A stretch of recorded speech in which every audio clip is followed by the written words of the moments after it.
सितंबर का महीना था। काली अंधेरी रात थी। धीरे धीरे से हवा की ठंडी लहरें आ रही थी।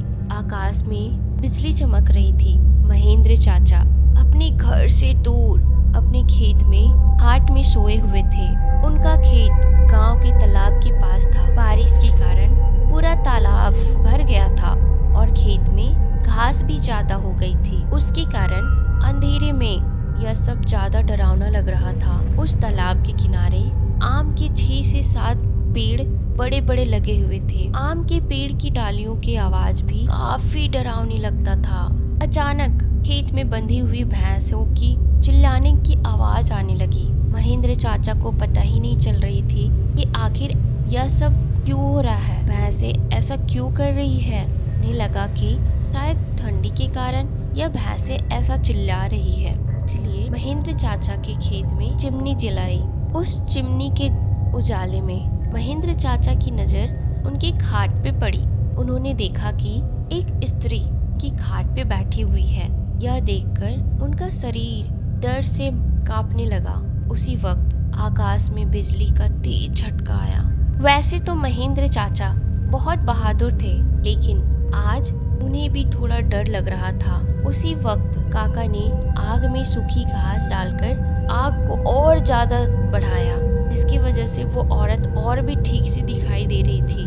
महेंद्र चाचा ने तापने के साथ बैठे बैठे ही बूम लगाई, कौन है? पर सामने से कोई प्रतिक्रिया नहीं मिली, इसलिए काका अचंभित रह गए। उनकी समझ में कुछ नहीं आया। काका खड़े हो गए। इसलिए महेंद्र काका ने सोचा कि अब डरने से कुछ नहीं होगा, मुझे हिम्मत से काम लेना पड़ेगा, क्योंकि जो डर गया वो समझो मर गया। चाचा ने एक बड़ी लकड़ी हाथ में ले ली और बोले, कौन हो तुम? मैं क्या लगता है कि मैं तुमसे डर गया हूँ। लेकिन कुछ तो ये था कि चाचा अंदर से पूरी तरह से डर के मारे कांप रहे थे। चाचा का यह गुस्से वाला रूप देखकर वो स्त्री खड़ी हो गई और जोर से बोली, क्या तुम मुझसे नहीं डरते? चाचा ने हिम्मत की और बोले, यहाँ से चली जाओ, वरना यह लाठी से मार मार के तेरा सिर फोड़ दूंगा। इतना ही बोलता महेंद्र चाचा ने लाठी उठाई और उसी वक्त उस औरत ने आवाज उठाई, अब तुम मुझे मेरे ही घर से बाहर निकालेगा? यहाँ पर मेरा बचपन गुजरा है, यह मेरा ही घर है, मैं यहाँ सालों से रह रही हूँ। यह सुनकर चाचा का डर और गुस्सा दोनों ही शांत हो गए। उन्हें लग रहा था कि मेरे सामने जो औरत खड़ी है उसे मैं जानता हूँ। उसकी आवाज भी जानी पहचानी लग रही थी। चाचा सोचने लगे कि आखिर यह औरत है कौन? अगर मैं इस औरत को जानता हूँ तो आखिर इतनी भयानक और विकराल रूप में क्यों है? अचानक, अरे यह तो ज्योति है, मेरी बड़ी बहन। बचपन में मैं और ज्योति साथ में ही खेत में चार काटने का काम करते थे। अब महेंद्र काका को पूरी बात समझ में आ गई। यह ज्योति की बचपन की बात है। जब ज्योति 14 साल की थी, तब इसी खेत में गांव के कुछ बच्चों के साथ खेल रही थी। दूसरे बच्चों की तरह ज्योति भी पेड़ पर चढ़कर एक डाल से दूसरी डाल पर छलांग लगा रही थी। अचानक ज्योति जिस डाल पर बैठी थी वह डाल टूट गई और ज्योति मुंह के बल नीचे गिर गई।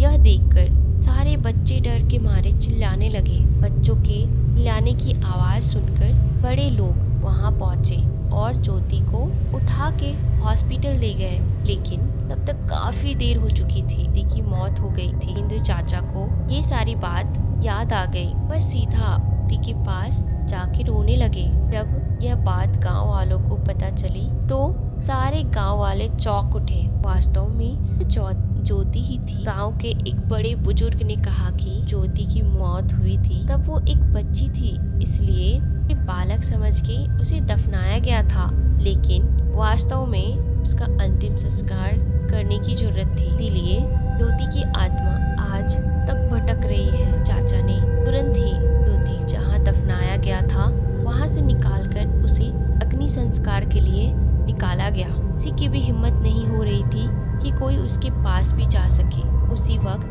ज्योति की आत्मा ने गांव वालों के सामने आके कहा कि हाँ, आपकी बात सही है, मैं मर चुकी हूँ। आप लोगों को से डरने की जरूरत नहीं है। मैं अभी भी इसी गांव की बेटी हूँ, लेकिन मैं आज दिन तक भटक रही हूँ। चाहिए। बाद में महेंद्र महेंद्र चाचा ने ज्योति के शव को अग्नि संस्कार दिया और उसकी आत्मा को शांति दिलाई। आप लोगों को यह कहानी कैसी लगी या कमेंट करके जरूर बताइएगा। और अगर आपके पास खुद की कोई कहानी है या हॉरर स्टोरीज है, आप मुझे इंस्टाग्राम पे मैसेज करके या फिर शेयर कर सकते हो। मैं आपकी कहानी को जरूर आवाज दूंगी। मेरे चैनल को सब्सक्राइब जरूर करना।